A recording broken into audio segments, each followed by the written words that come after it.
엄마.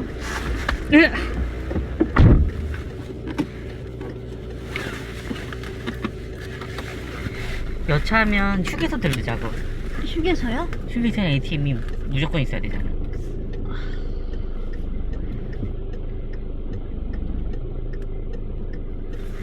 그렇게 없을까, ATM이?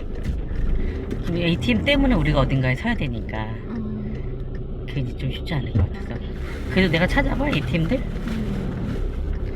아니, 일단 어차피 가긴 가야 되거든. 가는 게 낫다, 차라리. 여기서는 절대 아니고. 그래, 그럽시다.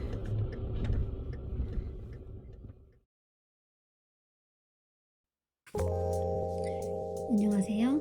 수환입니다. 저희 집은 남편이 아닌 저만 운전을 합니다. 남편은 운전을 아예 못해요. 지금 몰고 있는 저 차도 결혼 전부터 제가 몰던 차고요. 사실 부부 모두 운전을 하는 경우는 있지만 아직 아내만 운전하는 집은 많지 않잖아요. 그래서 제가 한번 썰을 풀어보고자 카메라를 켰습니다. 사실 저는 어릴 때부터 운전을 할 마음이 전혀 없는 사람이었어요. 그냥 운전에 대한 개념 자체가 없었다고 보는 게 맞는 것 같습니다. 제가 고3 때 국룰은 수능 보면 바로 운전면허 학원 등록해서 면허를 따는 거였거든요. 친구들이 다 수능 보고 면허 딸 때 전 농담으로 나는 운전기사 고용해서 살 거니까 안 따도 돼 했습니다. 이후에 서울에 있는 대학교를 갔고 취업도 서울로 해서 저는 단언컨대 운전할 일이 없을 줄 알았어요. 서울은 대중교통으로 다니는 게 오히려 편하니까요. 그런데 말입니다. 제가 취업을 하고 처음 발령받은 부서가 차가 없으면 업무를 아예 할 수 없는 곳이었어요. 신입사원 연수를 받고 부서에 배치되자마자 주간에는 일을 하고 퇴근하고서는 바로 운전면허 학원에 가서 연습하고 해서 한 번에 이종 보통면허를 땄습니다. 그리고 바로 중고차 한 대를 뽑아서 운전을 시작했어요. 수능 보고 바로 딴 친구들보다 오히려 제가 먼저 운전을 시작했다는 아이러니. 생각해보면 여사님의 꿈은 이때부터 금이 가지 않았나 싶습니다. 그런데 저는 운전을 해야 하는 지사에 1년을 채 안 있었고 본사 내근직으로 발령을 받아서 또 차를 바로 팔았답니다. 잠깐 운전 맛만 보고 저는 다시 장롱면허가 됐습니다. 이후에 서울에 살고 일하면서 운전이 크게 필요하지 않아서 저는 그냥 뚜벅이로 잘 살았습니다. 저희는 30대 초반에 만났는데 그때 남친은 면허가 없었어요. 남친 역시 서울에 살면서 차가 굳이 필요해? 주의였고 연애 기간 동안 차가 없어도 큰 불편이 없었어요. 그런데 어느 날인가 갑자기 무슨 바람이 불었는지 남친이 아무래도 운전면허증은 있어야 할 것 같다고 학원을 등록하더라고요. 퇴근하고 학원 열심히 다니면서 바로 따길래 저처럼 딸 수 있는데 그간 필요성을 못 느껴서 안 땄던 거구나 하고 생각했었죠.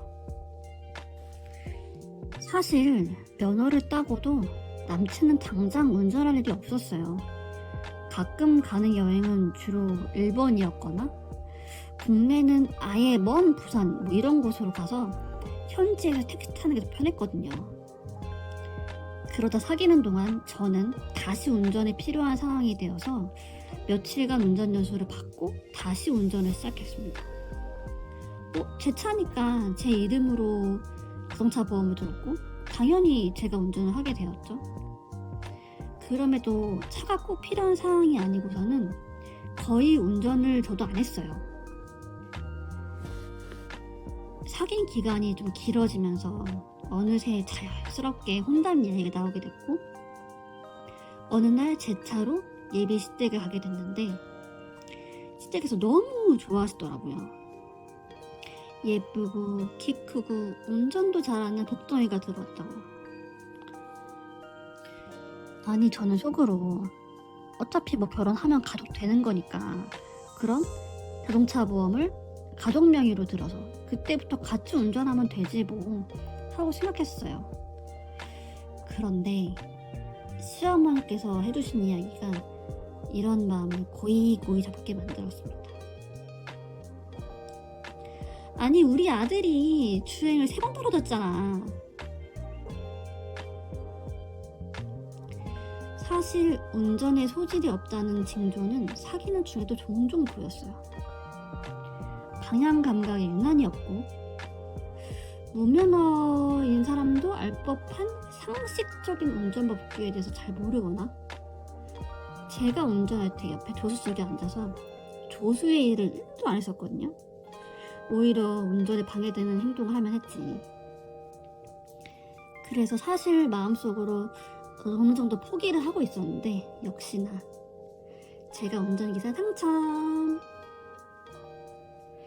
여사님이 되고 싶던 저는 이렇게 남편만을 위한 기사님이 되었습니다. 단점이라 어디서부터 말씀드려야 될까요? 우선 장거리 이동할 때 독박 운전이 너무 힘듭니다. 시댁이 막 아주 멀지는 않은데 명절에 막힐 땐 한 4-5시간 정도 걸리거든요. 둘 다 운전을 했다면 중간에 휴게소에서 바통 터치라도 했을 텐데 장거리 운전을 온전히 제가 다 해야 합니다. 그래서 먼 곳으로 여행 갈 때는 기차로 이동을 하고 현지에서 렌트카를 빌리는 식으로 하고 있어요. 두 번째는 차에 대한 지식인데요. 저 혼자만 차에 대한 지식을 쌓아야 한다는 게 좀 버거울 때가 있어요. 아무래도 여자들의 커뮤니티에서는 자동차보다는 좀 육아에 대한 지식이 더 많다 보니까 그 정보를 얻기가 쉽지 않거든요. 또 제 선입견일 수 있지만 정비를 받을 때 차에 대해 잘 모르는 것 같으면 혹시나 눈탱이 당하지 않을까 하는 걱정을 하게 되는데 다행히도 이 점은 회사의 팀장님께서 자칭 차박사셔가지고 요즘에는 팀장님께 차에 대한 이러저러한 상담을 받고 있습니다. 세 번째는 차에 대한 개념인데요. 지금 이 차가 연식이 좀 됐어요. 물론 잘 굴러가기 때문에 당장에 바꿀 의사는 없어요. 그래도 저도 제 나름의 드림카라는 게 있잖아요. 지금 모는 차는 세단인데 제가 가장 좀 중요시 생각하는 게 안전이어서 다음 차는 SUV를 살까 고민하고 있었거든요. 남편은 어차피 차라는 게 단순한 이동수단이 아니냐 라고 생각해서 차 자체의 가격이나 운영비 그리고 뭐 세제 혜택이 좋은 경차를 타자고 합니다. 그것도 좀 보니 그 앞쪽이 짧은 그 차를. 근데 이 정도가 지금 생각나는 단점인 것 같습니다. 장점이요? 있겠어요?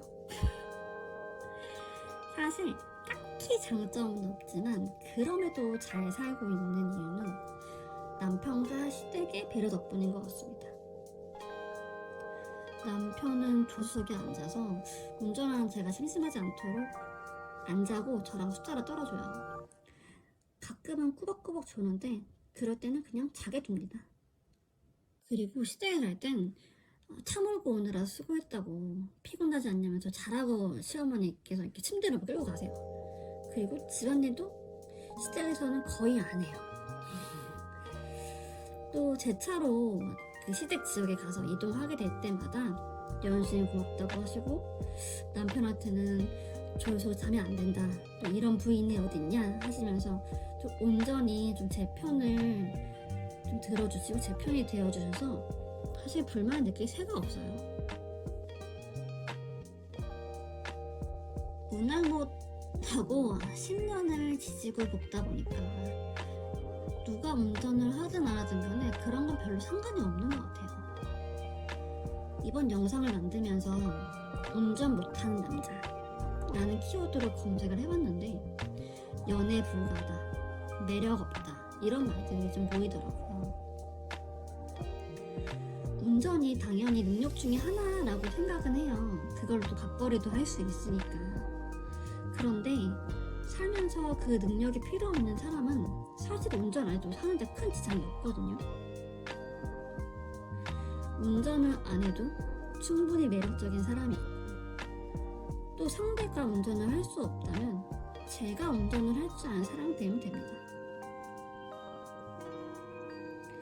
다만 상대방은 그것에 대해서 너무 당연하게 생각하지는 말고 간간히 좀 고마움을 표현하면 되지 않을까 싶어요.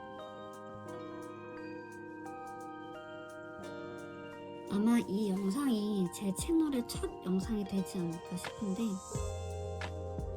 지금 운전에서처럼 저희 집안이 조금 성 역할이 좀 다른 집이랑은 조금 다른 양상을 보이고 있거든요. 이번 영상에서 좀 반응이 좋으면 그 썰을 좀 하나씩 풀어보고자 합니다. 재밌게 보셨다면